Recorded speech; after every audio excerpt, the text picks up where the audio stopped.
Hey, this is Andrew from AJS Woodworks, and I just wanted to give a quick update on my 2021 Trail Boss. So I love the way that this truck looks. I love the blacked out bumper and everything, but one thing that I've noticed, I just cleaned it, and it only has about 8,000 miles on it.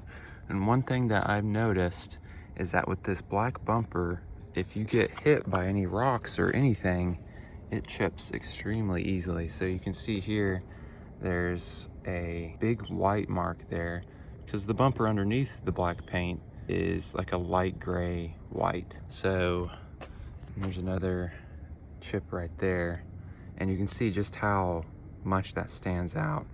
So I can imagine after, say, 50,000 more miles, this black bumper, if it gets hit by any more little rocks or any road debris, you're really going to be able to see the white marks stand through on that black paint.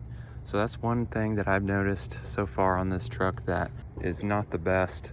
Maybe if they had made the bumper black or dark gray, that would have helped a little bit with this issue. But that's a little bit unfortunate because I'm sure it's going to need to be repainted probably by the time it reaches 100,000 miles, unless I just live with all those little white marks popping up all over that black background. So I just thought I would point that out. It's one bad thing about this truck and having that bumper, that paint flakes off really easily.